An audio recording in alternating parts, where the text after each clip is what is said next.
तुकामने इह लोकीचा व्यवहार नका डोळे धुर भरून राहू नाशिवंत देह जाणार सकळ आयुष्य खातो काळ सावधान.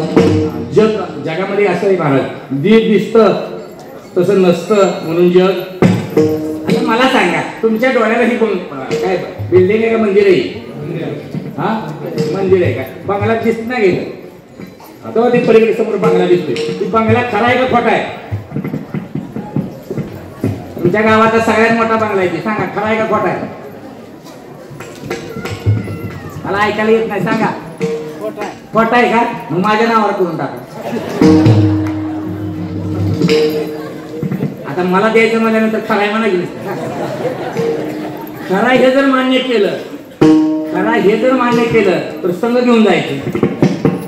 काय येतात संघ आपल्याकडे? हा कमरेचा कडदोडा हा काढून घेतात का? कानातलं दूध, नाकातला मोठी, तोंडातला दात सगळं बरोबरून घेतात. सगळं गोट्यातल्या गाई गोट्यात, बँकेतल्या एपड्या बँकेत, गावातली माणसं गावात, घरातली बायको लेकरं. आणि वाट लावायला सगळं विश्वास बसत नाही ना, ती वाट लावायला सगळं गाव येतं ना. अशी रडते महाराज, देवा मला नेलं असतं तर कुठपर्यंत? हा तिथं ते शेवट मी मागे सांगितलं, स्मशानभूमीत गेलो. त्याला वाटतं गाव आपलं किती प्रेम करतोय, सगळं गाव आलंय, बायका किती रडायला लागल्या, त्या पोरं किती रडते माझ्यासाठी, बहिणी किती रडते. ह्याला मनात आनंद होतो. जाते की स्मशानभूमीमध्ये, म्हणजे जरा लांब लांबची असते ती लगेच कट्ट्यावर बसते ती. कृष्ण म्हणे अर्जुना, मित्र भेटला जो ना त्याला मोक्ष नाही पुन्हा, त्याला द्या तांबाखू. आणि 19 वळी बरं काही. आणि जे जवळचे असतात ते त्याला वाटलं ह्याचे ते निम्मे बाजूला बसलेत, मग आता हे जवळचे सरपण रसायला लागेल म्हणजे आपल्या बरोबर येते. पण सरपण रस्ते ती त्याला वर झोपवते ती आणि सगळीची बाजूला सरते. मी लोका म्हणतो सगळी बाजूला सरकते. बरं त्याचं लक्ष जातं, लोका योग तयारी करते आपल्या बरोबर यायचं. कोण ते पाणी पाजणार असतं की तुमच्या असतं ना, आहे ना तुमच्याकडे पद्धत. मग ते पाणी पाजायला लागलं की ती मडकं घेते, त्याला वाटतंय आपण फेऱ्या मारते म्हणजे आपल्या बरोबर. महाराज एक फेरी होती, 2 फेऱ्या होत्या, तुमच्याकडे किती आहे त्या? हा नाही लय पंचायत होती तो तुला. एक घालायची का 3 घालायची का? 5 फेऱ्या. त्याला वाटतंय आता ही 5वी फेरी संपली की माझ्या बरोबर येतय म्हणून तर ही उलट होत आणि ते मडकं कुणाच्या तोंडावर फोडतं, त्याच्या बापाच्या तोंडावर फोडतं आणि गावाला सांगतं बाबा हो आपल्याला बी असं बुमलून सांगत असतं, बुमलून. पण ह्याला त्याला स्मशान वैराग्य म्हणतात, त्याला स्मशान वैराग्य. लोक स्मशानात असते तोपर्यंत म्हणतात की बाळा किती नाचू नाचू कीर्तन करत होत.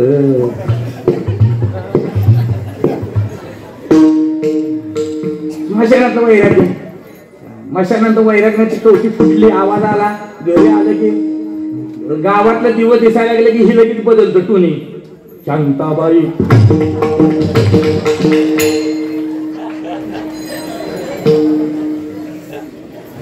स्मशान वैराग्य म्हणतात त्याला. माता भगिनी एक वैराग्य बघा, प्रसूती वैराग्य म्हणतात त्याला. माता भगिनीनो डिलिव्हरी होताना तुम्ही काय म्हणता? मातेचा पुनर्जन्म, बरोबर का? मी परत ह्या कुटाण्यात पडणार, दुसऱ्या वर्षी पाळणा हल्ल्याशिवाय.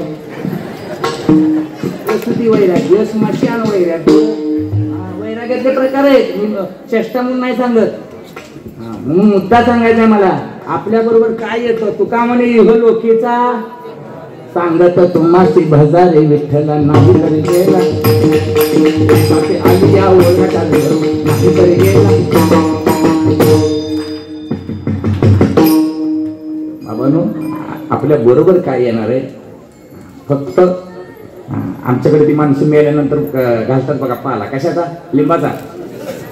तू का पाला घालते तू? काय सांगा की मला, का पाला काय घालतात तोंडात? हा, पवित्र करण्यासाठी का? ठीक आहे, तुळस पवित्र करते, पण कधी पवित्र करते? जित्यापणी का मेल्यावर? जित्यापणी पवित्र करते का मेल्यावर पवित्र करते? मग मला सांगा, माळ कधी घातली पाहिजे? झाड जरी कोंबलं तुळशीचं, उपयोग आहे का? माळ कधी घातली पाहिजे? मग जिथं राहायचं असेल तर गळ्यात माळ. म्हणून तुका म्हणे ह्या लौकिकचा व्यवहार नका डोळे दोर बरोबर नाव नाशिवंत देह जाणार सगळं आयुष्य खातो काळ सावधान. म्हणून झालेली सेवा भगवंताचे अर्पण, जे योग्य ते श्री गुरूंचं समजून ग्रहण करा. अयोग्य माझ्या बुद्धीचे दोष माझ्या पदरामध्ये टाका. फक्त तुमच्या चरणावरती नतमस्तक होऊन एक विनंती करणार आहे, कीर्तन सगळं विसरा, पण ह्याच्यातला एक विचार घेतल्याशिवाय जागा सोडू नका. कीर्तनातला एक विचार घेऊन जावा. तुमच्या समोर एक 5 विचार मांडतो. पहिला विचार बघा, गळ्यात माळ नसते तर माळ घालण्याचा विचार करा. पहिला विचार. आता ही लोकांना जर जातं काय आहे, बरोबर का? दुसरा विचार मांडतो तुमच्या समोर, माळ घालू नका. ज्याच्या गळ्यात माळ आहे ते जर रोज तोंड बघायचं त्याला जे आहे घालायचं. तुम्ही म्हणता महाराज ही भारी नियम आहे, माळ घालायची गरज बघा बरं का? होय म्हणलं की तुम्ही म्हणता महाराज वारकरी तोंड बघितल्यावर फायदा काय? 2 मिनिटात फायदा सांगतो तुम्हाला. आमच्या नाथ महाराजाकडे एक शेडजी येत होता प्रवचन ऐकायला. 12 वर्ष प्रवचन ऐकलं.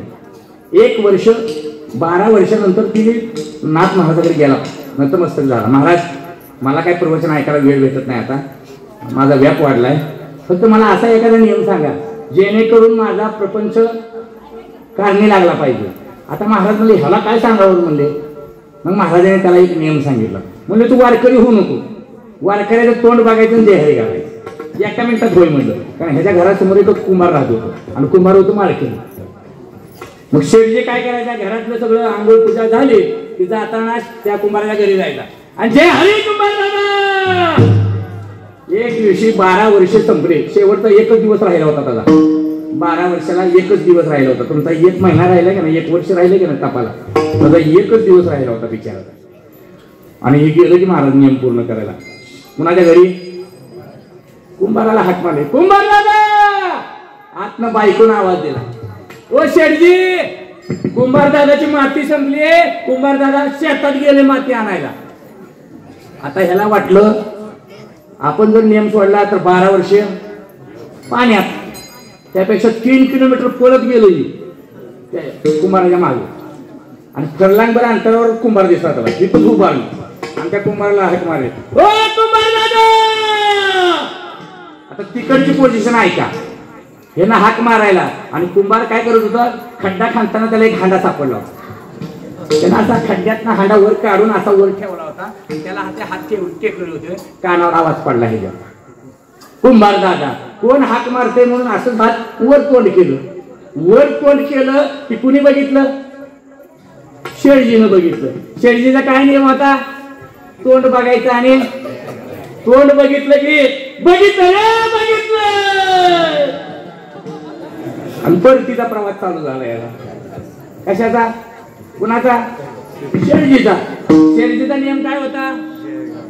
जे हरी तोंड बघितलं म्हणून निघून चाललं. पण इकडे उलट झालं ना. कुंभाराला काय वाटलं? काय बघितलं? हांडा बघितला. आणि ही जर गावात जाऊन बोंबललं तर लोक कीर्तनाला थांबतील का हांडाकडे जातील? म्हणला सगळ्या गावात कालवा होस तर म्हणला ह्याला थोडंफार द्यावं, आपण थोडंफार घ्यावं. म्हणून कुंभार परत त्याला हाक मारत, ओ शेठजी. शेठजी 100 स्पीडनं चाललो होतं, दुकान उघडायला उशीर झाला त्याला. ह्याचं वर्म माहिती होतं ह्याला शेठजी कशानं थांबतोय.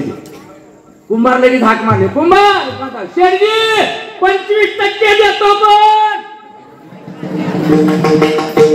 पण 25% म्हणलं की ह्याला वाटलं काहीतरी भानगड आहे. थांबलं नाही, स्पीड कमी केलं. कुंभाराच्या लक्षात आलं सौदा थोडक्यात राहिला. लगेच कुंभार म्हणला 50% देतो. पण शेठजी 50%चा मालक झाला. कशामुळे? वारकऱ्याचं तोंड बघितलं तर 50%, माळ घातल्यावर काय वाटलं काय तुमचं? एक विचार घ्यायचा आहे आपल्याला. पहिला विचार गळ्यात माळ घाला, दुसरा विचार ज्याच्या गळ्यात माळ आहे त्याला जेहारी घाला, तिसरा विचार आहे गळ्यात तुळशीला पाणी घाला. पाणी घालता येत नसेल तिला वंदन करा, वंदन करता येत नसेल तर प्रदक्षिणा घाला, प्रदक्षिणा घालता येत नसेल तर गळ्यात घाला. तेही जमतात नसेल, घरात आई वडील असतील तर आई वडिलांचं दर्शन घ्या, घरात सासू सासरे असतील तर सासू सासऱ्याचं दर्शन घ्या, सासू सासरे नसेल तर मालक असतील तर मालकाचं दर्शन घ्या, मालक नसेल तर बायको असेल तर बायको.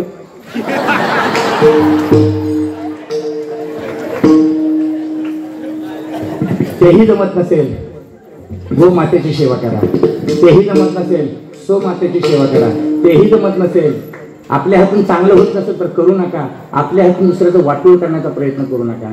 तेही जमत नसेल सकाळी झोपेतून उठता का नाही, वासुदेव हरी म्हणत उठा, दिवसभर तुमचा काम धंदा करा, संध्याकाळी अंग टाकताना माझ्या ज्ञानोबरांचं माझ्या तुकोबरांचं ध्यान केल्याशिवाय अंग टाकू नका.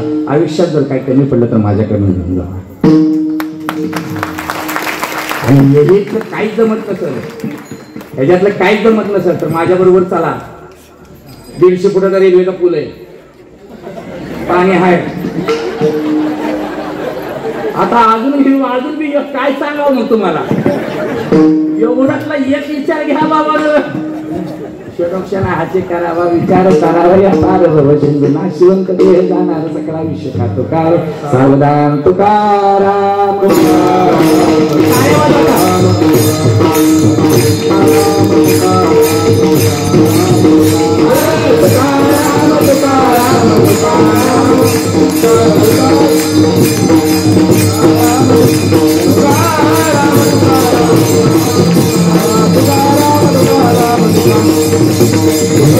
ज्ञानदेव सोपान मुक्ताबाई, ज्ञानदेव